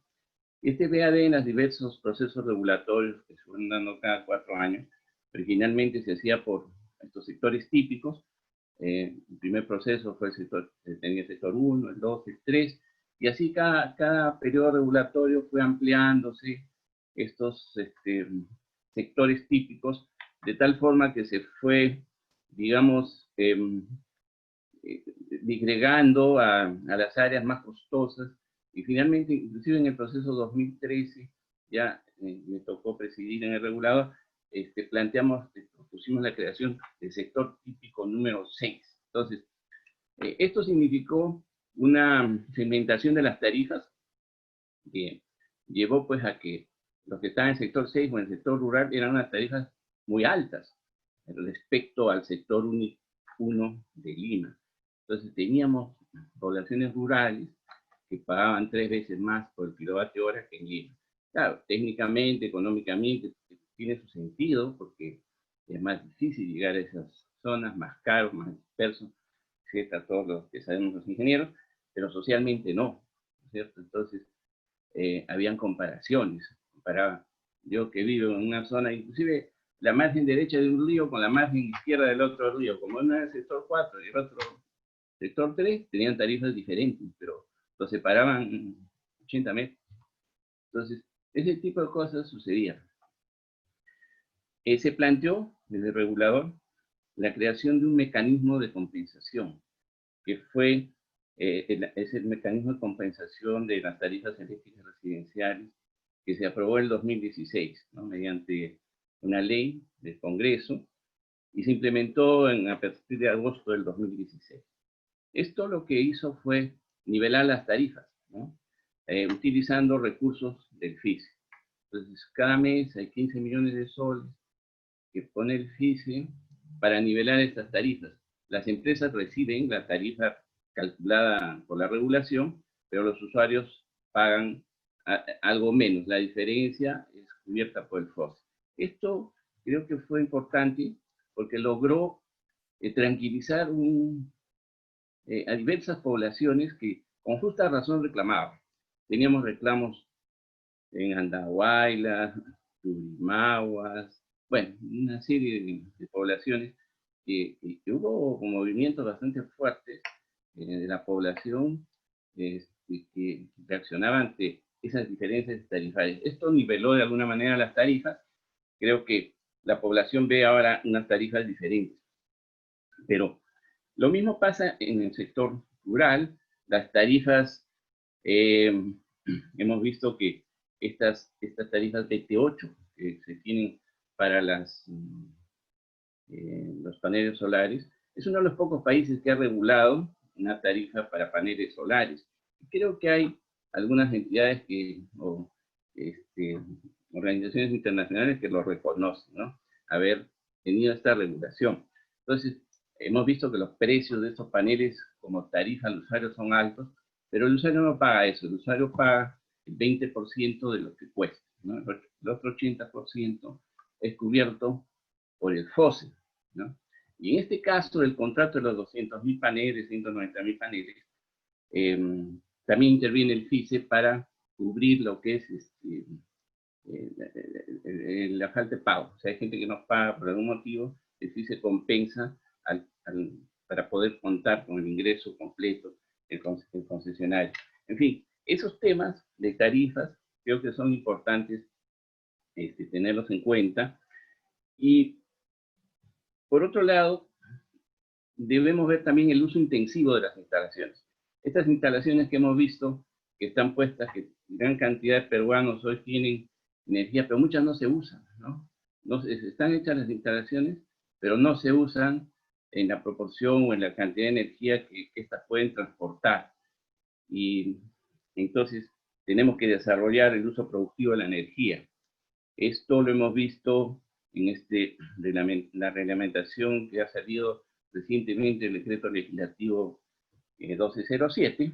Creo que se ha abarcado ese tema con bastante, digamos, se le ha dado la importancia del caso. Entonces, el uso intensivo hará que nosotros podamos utilizar mejor las instalaciones y eso llevará a que las tarifas tiendan a bajar, ¿no? Porque finalmente de eso se trata. Más consumo, con las mismas inversiones, menos tarifa, ¿no? Entonces, básicamente, ese creo que es un tema importante, y el financiamiento. Es decir, ¿cómo se financian estas instalaciones? Hoy por hoy hay un financiamiento, digamos, que viene de subsidios cruzados, ¿no? Entonces está el FOSE, que es un cargo a los que consumen más de 100 kilovatios hora al mes para subsidiar a aquellos que consumen menos de 100. Hay toda una graduación. Está el FICE, que es otro cargo parecido al FOSE, pero que se le aplica a los usuarios libres, no a los regulados, pero que también apoya al sistema eléctrico, sea a través del mecanismo de compensación, sea a través de las tarifas. Tenemos este Fondo Nacional de Electrificación Rural, de que nos hablaba el ingeniero Sánchez. En fin, son recursos que salen de los mismos usuarios, ¿no? Que al final somos los usuarios los que pagamos. Entonces, yo creo que se requiere, salvo algunos préstamos internacionales que han habido, que han permitido ese despegue de esta electrificación en los comienzos de los años 2009, 2010, en esa época, creo que lo demás, no ha habido una inversión directa de tesoro, ¿no? Con algunos esfuerzos de los gobiernos regionales, aislados en municipalidades, en fin, pero creo que ahí se requiere buscar una fuente de financiamiento que nos permita llegar sin seguir haciendo, pues, hacer crecer estos subsidios cruzados, ¿no? Ya nos ha mostrado el ingeniero Sánchez cómo es que ahora tenemos, creo que 57 millones de dólares al año por FOSE, cuando antes teníamos 30 y tantos. Y esto debido a estos nuevos instalaciones que se están haciendo. Entonces, y la otra cosa, nuevas tecnologías. Rafael nos ha hablado de nuevas tecnologías, y evidentemente creo que a eso debemos ir. Nuevas tecnologías menos onerosas, de menos inversión, y también quizás revisar la normatividad técnica, ¿no? Hoy exigimos que se lleve un poste concreto de tales características, 200 kilos de esfuerzo en la punta, que lo llevemos a un cerro, que hay que llevarlo jalando con una mulita, mientras podríamos llevar postes de madera, ¿no? Entonces, ahí también creo que el Ministerio de Energía y Minas tiene mucho que hacer. O sea, hacer una revisión de la normativa técnica que se utiliza también en las instalaciones de los equipos, que podría, pues, disminuir la inversión, ¿no? Bueno, eso sería todo por el momento. Muchas gracias. Muchas gracias, ingeniero Jesús. A continuación, daremos inicio a la ronda de preguntas de los participantes. Comenzaremos con el ingeniero Pedro Sánchez. Luis Torres Casabona nos pregunta: según el censo del 2017, había en el Perú 580.000 viviendas carentes de electricidad, ubicadas en áreas rurales alejadas de las áreas contactadas a red. La dificultad para formular proyectos de electrificación es la identificación y ubicación de tales viviendas. ¿Tiene alguna agencia del Banco Mundial, como Práctica Global de Energía, un soporte digitalizado para la georreferenciación de dichas viviendas?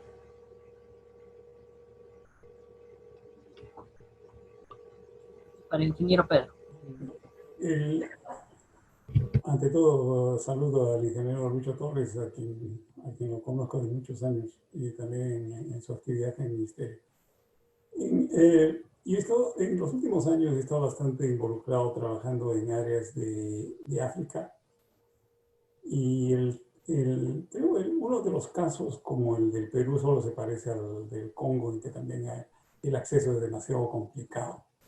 Entonces, lo que se hace en todos estos segmentos, básicamente, los sistemas GIS con los cuales se ubica a la gente, y estos se llegan a registrar en algún servidor.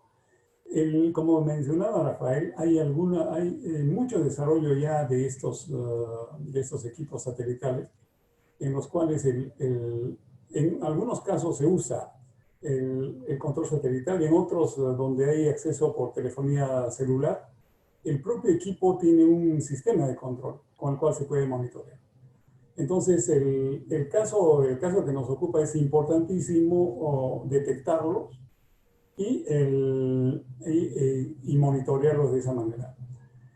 Lo que esto va a involucrar básicamente es un cambio en la manera de gestionar el sistema de electricidad.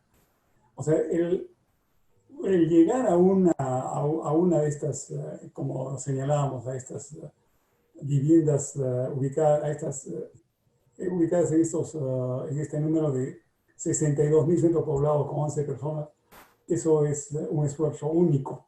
No hay manera de que uno les lleve una factura cada mes o que les cobre a través de su teléfono móvil.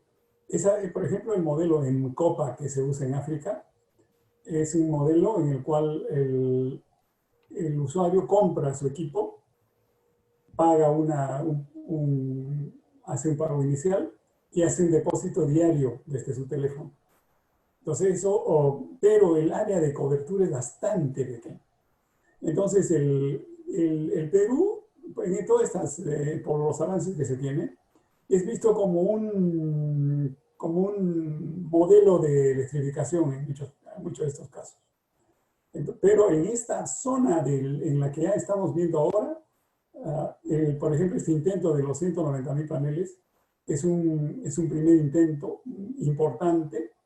Hay que mejorarlo muchísimo porque, por ejemplo, no todos deberían tener pues, un panel de 80 vatios, ¿no? Hay muchos de estos sitios donde una linterna le debe bastar porque vive una persona. Entonces, el adecuar eso para que el nivel de la inversión sea menor y monitorearlo, creo que es importante. Entonces, para responder, creo que no le estoy respondiendo, pero hay una serie de empresas de consultoría que hacen estos trabajos y que es la manera más directa de contratarlos y de desarrollarlos. Gracias. Muchas gracias, ingeniero Pedro. Juan Carlos Cornejo Luna nos pregunta, ¿qué facilidades arancelarias se dan para los proyectos de energías no renovables? Ingeniero Pedro.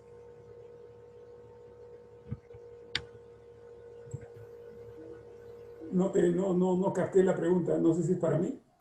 Sí, la pregunta es, ¿qué facilidades arancelarias se dan para los proyectos de energías no renovables? Las facilidades arancelarias. No estoy muy al tanto de la legislación, cómo anda en el Perú, pero me parece que no hay un esquema definido en ese sentido. Normalmente las importaciones están siempre sujetas a un arancel bastante pequeño en realidad y pagan el IGB.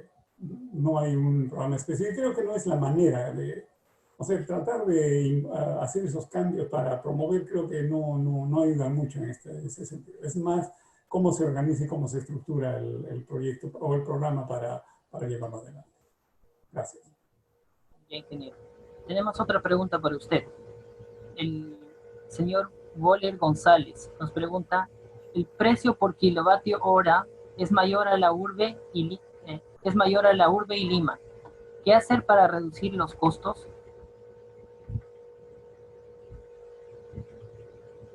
El precio kilovatio hora en el área rural. No, los números que he presentado son absolutamente de terror. Los números que aparecen son enormes. Claro, como señalaba el ingeniero Tamayo, el consumidor solo paga el 20%. El 20%, el 80% está cargado en el FISE. Si eso no estuviera, eso no sería absolutamente inmanejable.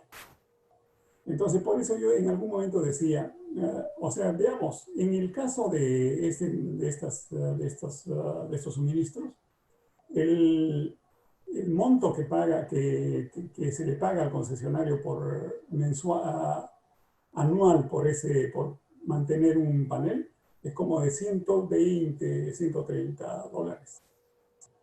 Hoy día, por eso también repito, hoy día entra uno a la página de Alibaba y va a encontrar paneles solares de 50 vatios por 70 dólares. Entonces, si uno comprase 400.000 paneles a ese precio, lo hacemos mañana. Pero entonces viene la pregunta de cómo se sostiene esto. Ese es un tema. Pero si uno lo ve, incluso si lo reemplazáramos cada año, cosa que no será, el modelo necesita una revisión. Entonces, ese creo es un primer punto.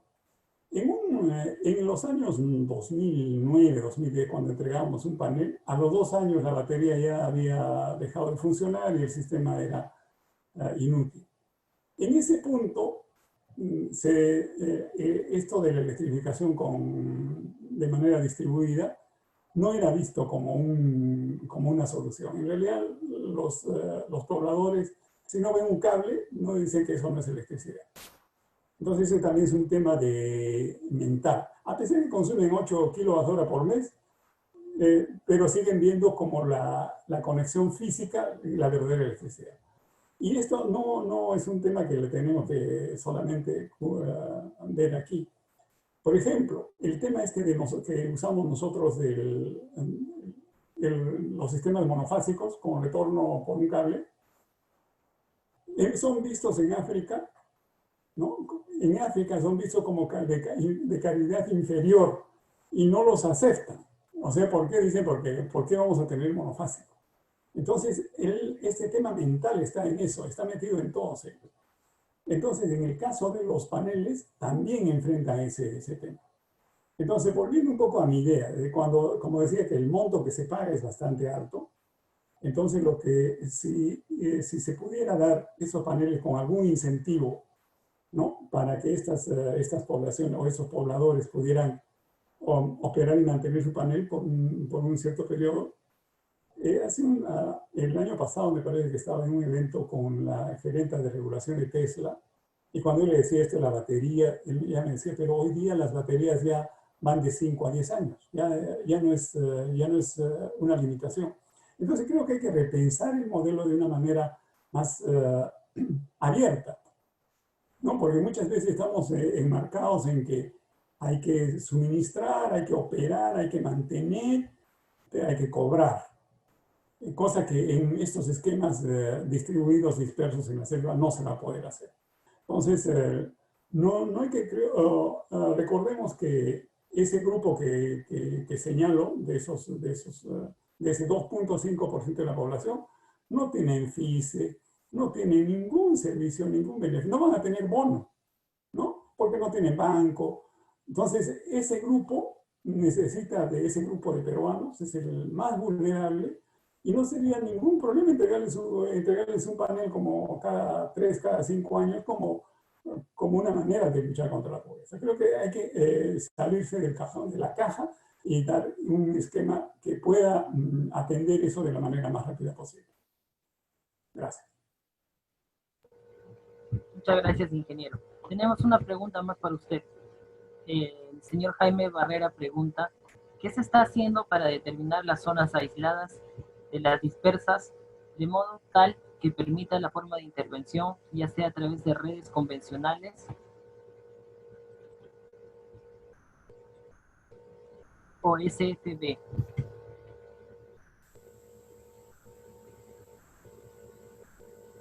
Su micro está apagado, ingeniero.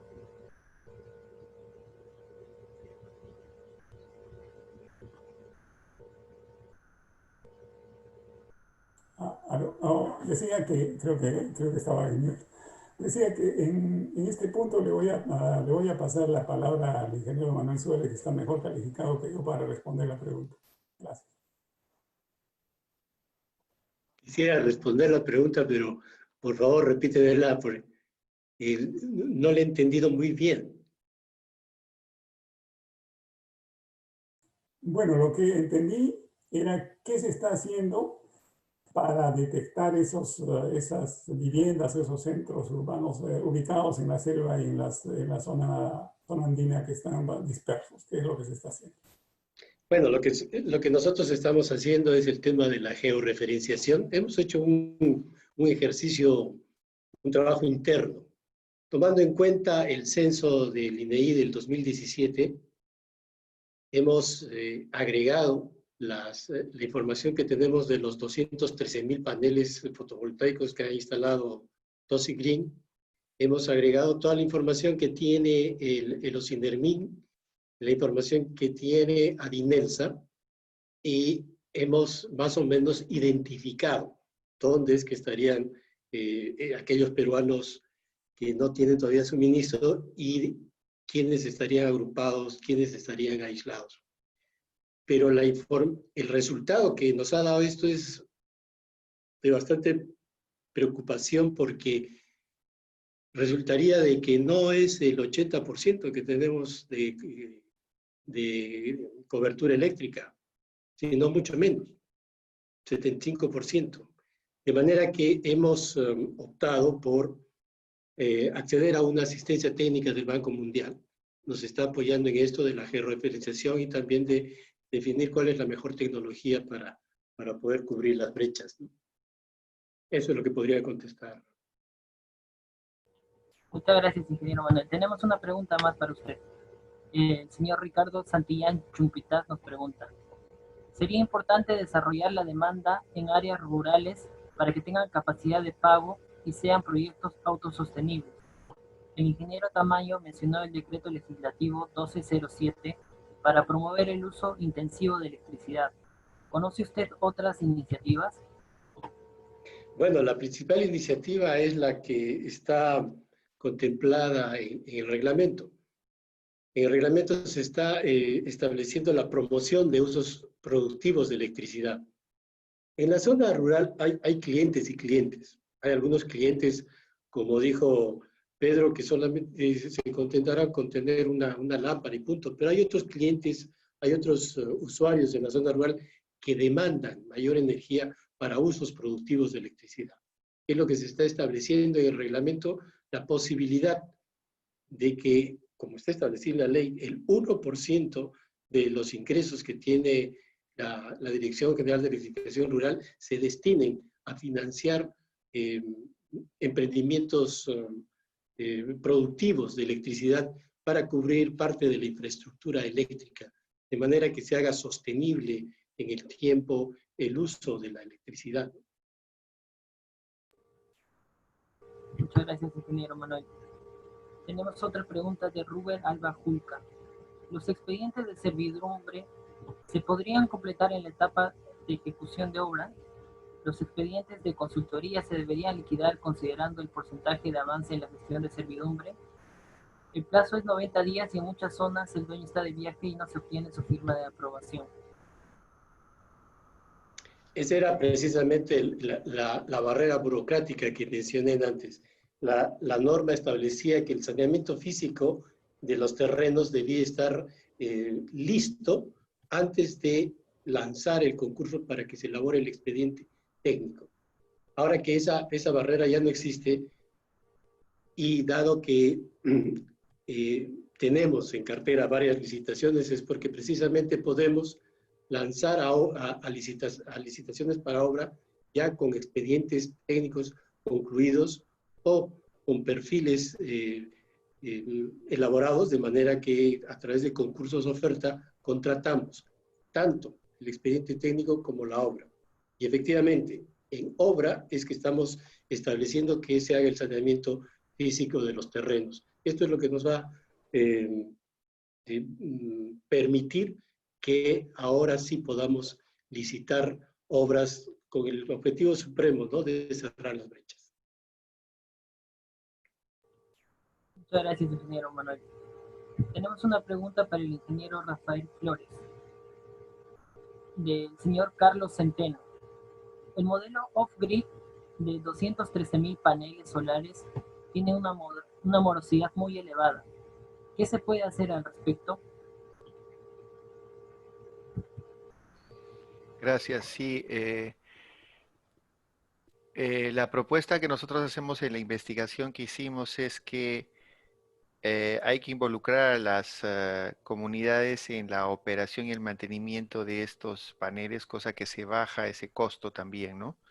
Entonces, al ser parte las comunidades de la gestión de estos, asumen la responsabilidad y entonces lo que se prevé es que la morosidad va a pagar porque es algo que ellos están gestionando, ¿no? Ese es el modelo que estamos proponiendo. Y no sea un tercero, una distribuidora o un operador el que hagan eso y mande sus técnicos cada cierto tiempo para revisar, cobrar y hacer todo esto, ¿no? Gracias.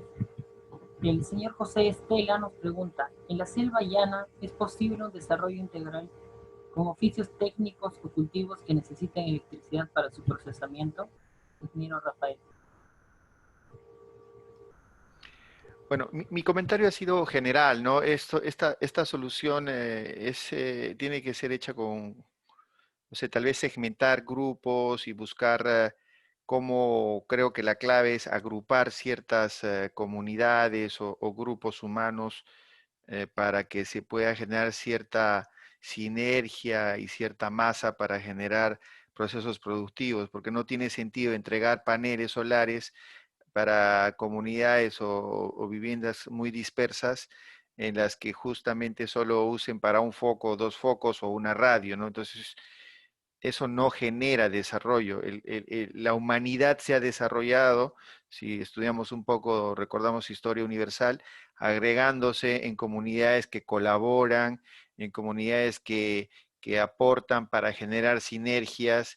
Y no, hay muchos modelos en distintos países. El Banco Mundial ha estado trabajando muchísimo en Asia, en África, con las microredes, con el desarrollo colaborativo de estas comunidades, ¿no? Agregar demanda para uso productivo, carpintería, hay secado, cerámica, hay una serie de programas que se pueden hacer, pero para eso tenemos que conocer bien quiénes viven, dónde viven, qué fase etaria hay, qué problemas tienen, ¿no? Acceso a qué recursos tienen. Entonces, sí es un proceso un poco más delicado, pero yo estoy seguro que si tenemos la asesoría del Banco Mundial o tenemos la asesoría del BID, vamos a conseguir soluciones para estas realidades, ¿no? Creo que existe la solución, existe la voluntad política y solo que tenemos que ponernos a trabajar creativamente en implementar estas soluciones, ¿no? Muchas gracias, ingeniero Rafael. Gracias. Tenemos una pregunta para el ingeniero Manuel Suárez también. Estamos en un proceso continuo en que las viviendas rurales sin electricidad se están deshabitando y se incrementará con la situación de emergencia. Aún es mayor la disminución grave de menores de edad. ¿Cómo se considera esta situación en lo que resta del programa? Creo que todo va a estar en función al levantamiento, al relevamiento de información que nosotros hagamos vía la georreferenciación. Nosotros lo que buscamos son viviendas que no tengan el suministro eléctrico. No entramos tanto al componente familiar de la vivienda, ¿no? Entonces, como dije, estimamos que son 600.000 viviendas más o menos que al día de hoy no tendrían suministro eléctrico. Y estamos trabajando en identificarlos físicamente en el terreno dónde realmente están, ¿no? Muchas gracias, ingeniero Manuel. Tenemos una pregunta para el ingeniero Jesús Tamayo Pacheco. El señor Ricardo Santillán Chupitas nos pregunta, en general, ¿cuál es el uso productivo en las poblaciones rurales? ¿Solo se utiliza en iluminación o existen encuestas que registraron alguna actividad productiva nueva? Bueno, el uso productivo, como más o menos hemos escuchado ya hace un momento, está relacionado pues con artesanías, trabajos, pequeños procesamientos agrícolas, se pueden usar molinos, se pueden usar procesadoras de granos, se puede usar producción de yogur, de leche, o sea, para hacer frío, en fin, hay una serie de usos que se pueden, que requieren para hacer mejor su producción y hacer más competitivos a las zonas rurales de energía eléctrica. Entonces, yo creo que en eso hay que apuntar. Quería abundar un poco sobre el tema de cómo se garantiza, eso que nos explicó el ingeniero Flores, cómo se garantiza el pago de estos servicios. En el norte, en Cajamarca, tenemos una experiencia bien importante de Acción Energía. Ellos involucran mucho a la comunidad. O sea, constituyen grupos de pobladores, sobre todo de mujeres, al igual que hacen las entidades estas que dan microcréditos, y digamos, es la fuerza de la comunidad la que hace que todos cumplan con pagar la tarifa, con mantenimiento. Entonces, ese trabajo comunitario es muy importante. Entonces, eso ha faltado a este gran programa de los 200.000 paneles solares que se han puesto por todas partes, pero no ha habido ese involucramiento de la comunidad.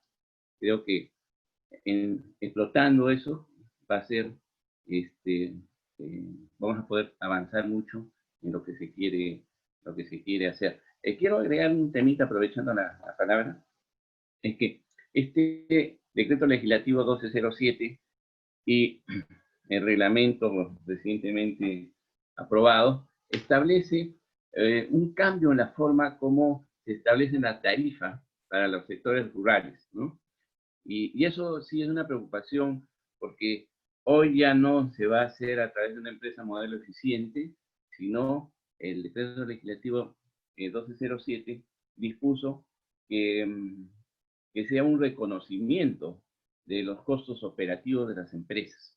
Entonces, claro, con limitaciones y lo que sea, pero esto podría llevar a incrementar las tarifas rurales, ¿no? Entonces, eso quizás hay que pensarlo bien nuevamente y ver qué es lo que se puede hacer para limitar ese incremento de las tarifas en el futuro.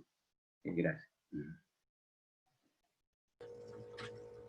Muchas gracias, ingeniero Jesús. Con esta hemos culminado la sección de preguntas, no tenemos más preguntas de los participantes. En caso de que alguno del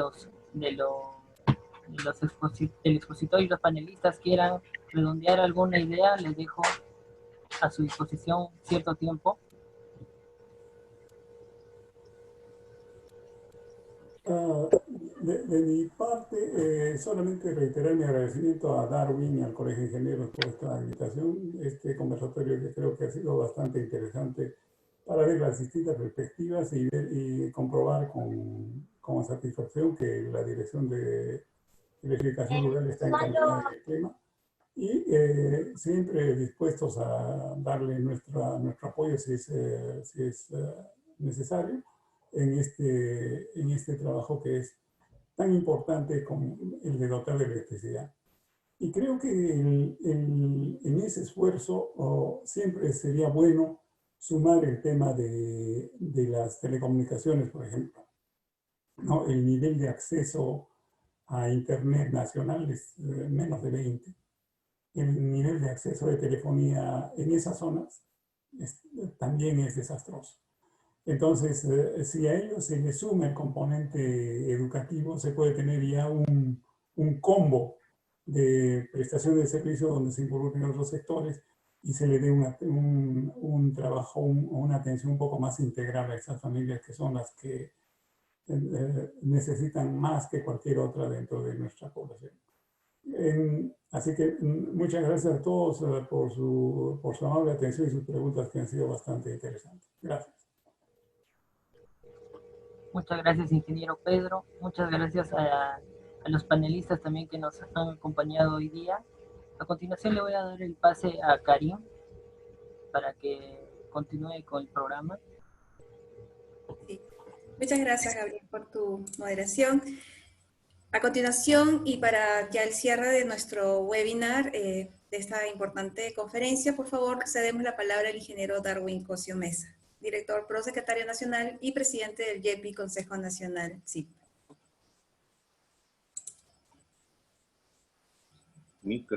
Su micrófono, ingeniero, por favor. Muchas gracias, Karim. Bueno, quiero agradecer al expositor principal, ingeniero Pedro Sánchez, a los panelistas, ingeniero Manuel Suárez, Rafael Flores, Roberto Tamayo, por su participación. El Colegio de Ingenieros es parte de la sociedad civil. Ha sido creado por ley y tiene objetivos con el país y con los ingenieros. El objetivo con el país es desarrollar una ingeniería sostenible, ¿no? Apoyar para que los recursos económicos sean ejecutados de la forma más eficiente con el uso de la ingeniería.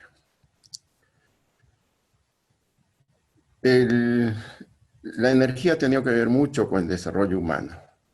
Hoy hemos tenido 4 revoluciones industriales. Se dicen que estamos en la 4ª. La primera por los años 1700, con las máquinas de vapor, los 1870, 80, con la electricidad, ¿no? Y hace 30 años con el Internet, y hoy en día con Internet de las cosas y con el mantenimiento del medio ambiente, ¿no? El cambio de la matriz energética y toda ella, que se dice que estamos entrando a la 4ª revolución industrial. Pero todo está basado en la energía, ¿no? El tema de hoy, así, el tratado hoy día es acceso universal a la electricidad para el bicentenario. Es en interrogación. ¿Tendremos el acceso universal? Muy bien, Pedro lo ha descrito. El trabajo que se encontró antes del año 2000, antes de esta era en la que vivimos, ¿no? El cambio que se ha hecho del año 2005 al 2010, el avance que se tiene sobre el mismo, ¿no? Que se ha tenido, y la baja que se ha podido vivir posteriormente, ¿no? Y hay una brecha que cubrir. Manuel ha hablado mucho sobre esta brecha. Tenemos que al 2022 querer cubrirla sobre la misma. Se ha trabajado, había una traba muy importante que era que no se podía, por las normativas de la ley, no se podía trabajar en ellas. Se ha trabajado y se tienen nuevas normativas hacia la misma. Los presupuestos han caído, pero las tecnologías han revolucionado, ¿no? Rafael ha hablado mucho sobre la nueva revolución tecnológica que hay para el uso de tecnología hidráulica y eólica a nivel micro, ¿no? La integración de las comunidades es un trabajo que lo están haciendo, y el uso de los elementos geoespaciales para identificar dónde están los sitios que necesitan electricidad, ya que el espacio de nuestro país, el territorio de nuestro país es muy diverso y agreste. Tenemos costa, sierra, en la sierra tenemos montañas, y en la selva es una diversidad terrible, ¿no? Cada 4 años se cambia la regulación de la tarifa para los paneles solares, ¿no? Y el ingeniero Jesús Tamayo nos ha hablado ampliamente sobre el uso de la tarifa, ¿no? Los servicios de la misma, y creo que nos ha dado un alcance muy importante. En conclusión, ¿qué queremos nosotros? Que el país tenga energía eléctrica para un desarrollo sostenible de sus pobladores. en la parte rural concentrada y en la parte rural aislada. Muchas veces la electricidad llega a esos puntos. Se ha dado. Nosotros que vivimos en la sierra, que somos serranos, que somos ingenieros del campo, que hemos vivido en eso y vivimos actualmente y compartimos mucho de esto con la gente rural, muchas veces deja de usar la electricidad porque no tiene para qué pagar, con el recurso con qué pagarlo, y vuelve a la vela, ¿no? Otros dicen, pero yo tengo una instalación en la cual mi potencia instalada no me da para poder hacer un desarrollo sostenible de mis recursos. ¿De qué vive el poblador rural? Es agricultor y es ganadero. Entonces, para hacer sostenible su desarrollo humano, ¿qué tenemos que hacer? Darle una infraestructura como para que él pueda hacer un cambio tecnológico y hacer que su producto, darle un valor agregado. En la selva poder pelar el café, ¿no? El cacao, secadoras de diferentes productos que tienen ellos, ¿no? En la sierra, poder molinos. Hablaron de las plantas de yogur, se concentran en sociedades y comunidades como para poder trabajar la leche, no solo venderlo como producto extractivo que se tiene, ¿no? La leche me lo compra un determinado productor que viene y acopia en cantidades y lo lleva y después nos vende enlatada a un precio determinado, ¿no? Pero si el poblador puede utilizarlo con una planta procesadora de leche, de yogur, queso y otros productos aleatorios, le estamos dando un desarrollo sostenible y crecimiento de su economía del mismo. Pero para eso tenemos que llegar con una energía en la cual puedan utilizar. Nosotros hemos visto, yo he visto en determinados pueblos cómo la falta de energía conlleva a que tengan que venderse el producto como producto extractivo, así como vendemos los productos de minería y salen del país, ¿no?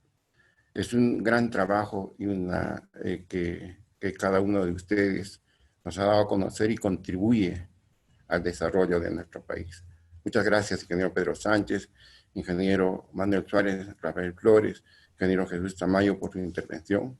Hoy yo como presidente, director nacional del IEPI, secretario nacional del Colegio de Ingenieros del Perú y presidente de Copimera segundo vicepresidente de Copimera Panamericano, que el próximo año debe ser el Congreso de Copimera en el país. Los invito a que ustedes estén presentes en el mismo, contribuyan al desarrollo a través de vuestra experiencia y conocimientos al desarrollo del país, un país sostenible en el cual la pobreza y extrema pobreza tenga una oportunidad de desarrollo. Muchas gracias a ustedes, a nombre del Colegio de Ingenieros y en nombre del Decano Nacional, el ingeniero Carlos Herrera Descalzi. Gracias por su presencia. Muchas gracias, ingeniero Darwin Cosio. Les pido por favor a nuestros expositores, a panelistas, al ingeniero Cosio y también a nuestro moderador que mantengan su cámara encendida, que vamos a hacer una toma de foto oficial, por favor. Si miran a la cámara unos segunditos. Mientras están tomando la foto, quisiera comentarles y anunciarles que este martes 25 inicia el curso taller sobre gestión integral de riesgos ISO 31000 COSO. Y el miércoles 26 a las 7 de la noche, el Comité Ejecutivo Nacional del Instituto de Prospectiva y Desarrollo Estratégico, IPIDE, realiza el webinar Los modelos matemáticos en la perspectiva del COVID-19. Para participar en nuestro webinar o eventos, lo invitamos a inscribirse a nuestra página web, que es www.cid.org.p. Por favor, les pido a nuestros directivos que puedan, invitados, que puedan encender su micrófono para la despedida general, ¿sí? Muchas gracias. Señoras y señores, hemos llegado al final del evento. Agradecemos las palabras del ingeniero Darwin Cosio, al igual que a nuestro expositor, en la presencia del ingeniero Pedro Sánchez y nuestros panelistas, el ingeniero Manuel Suárez, el ingeniero Rafael Flores y el ingeniero Jesús Tamayo. Igualmente a nuestro moderador, el licenciado Gabriel Ojeda. Gracias por acompañarnos y también agradecer a todos aquellos que nos han acompañado a través de nuestra transmisión en vivo por nuestra plataforma Zoom y por el Facebook. Muchas gracias y los esperamos en nuestro próximo webinar. Muy buenas noches, ingenieros. Buenas noches, Pedro. Buenas noches. Rafael, Jesús, Gracias. Noel, gracias. Gracias. Buenas noches. Hasta pronto. Sí, gracias.